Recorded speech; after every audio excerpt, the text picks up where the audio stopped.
ბოლო რამდენიმე წელია თურქეთში გახმაურებულ მკვლელობებს, კრიმინალურ დაპირისპირებებსა და ფულის გათეთრების საქმეებს თუ დააკვირდებით, ერთ უცნაურ რამეს შეამჩნევთ.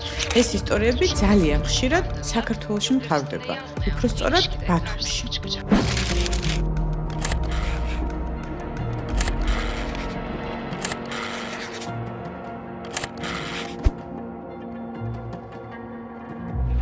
მე ნინო აფაქიძე ვარ და თქვენ აიფაქს უყურებთ.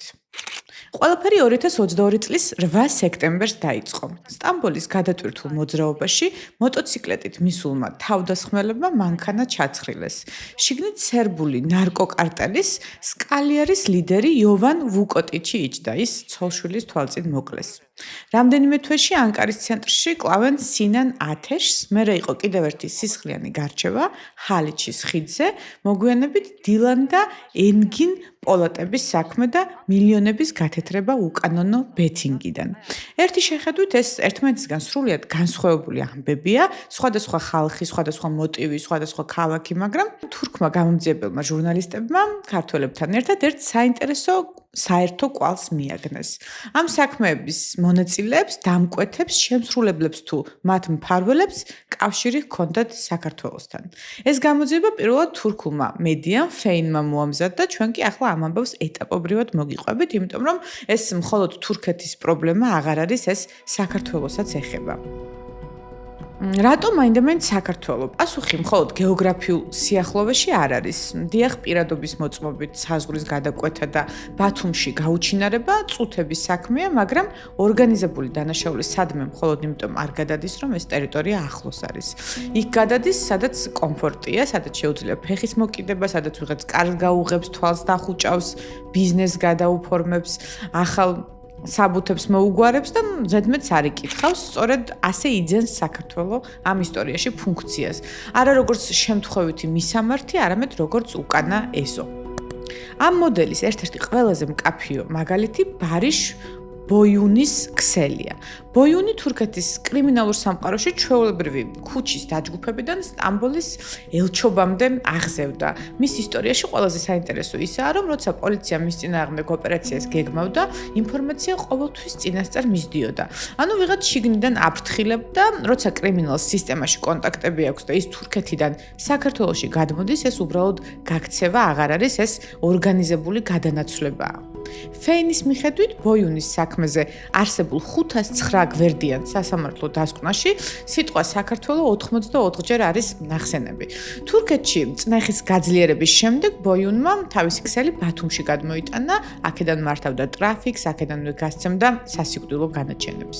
მაგრამ ძალადობრივ ქსელს ყოველთვის თანსდევს შურისძიება და 2024 წლის ბოლო დღეებში საქართველოში 4 ახალგაზრდა თურქი ძილში დახვრიტეს.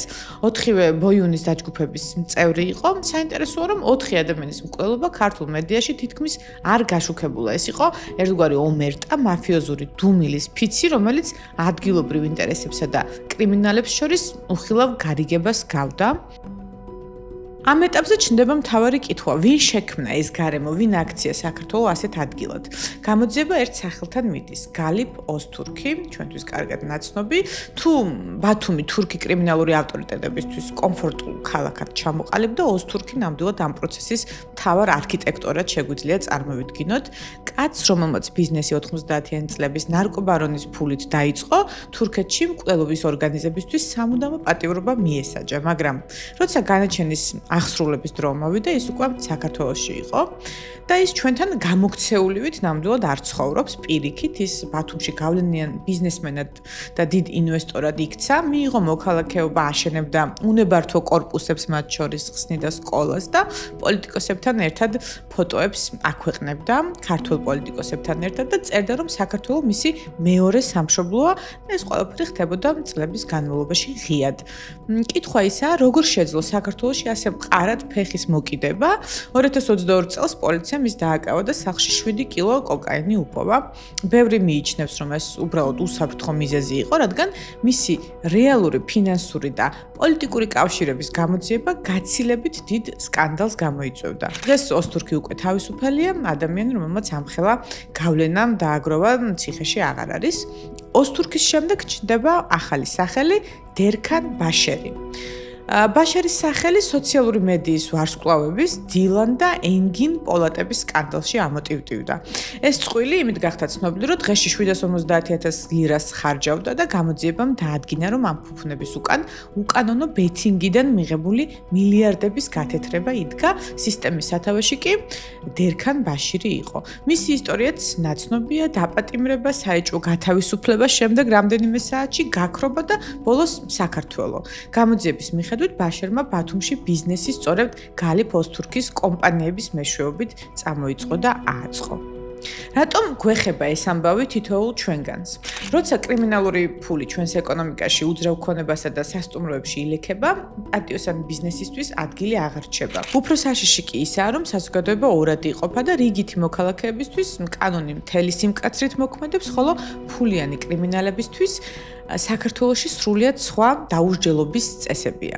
ჩნდება მთავარი კითხვა, რატომ ვაძლევთ ამის უფლებას? ამ მასშტაბის კრიმინალური ქსელი შენს ქვეყანაში მხოლოდ იმიტომ არ შემოდის, რომ საზღვარზე მესაზღვრე მთვალი დახუჭა.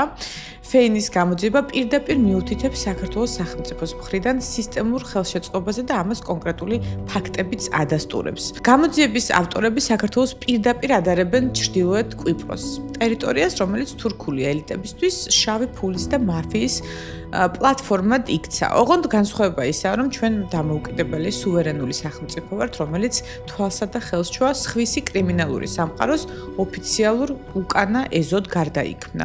გამოიწერეთ iFacts არხი და გააზიარეთ ეს ვიდეო, რათა მეტმა ადამიანმა გაიგოს, რა ხდება რეალურად ჩვენს ზურგს უკან.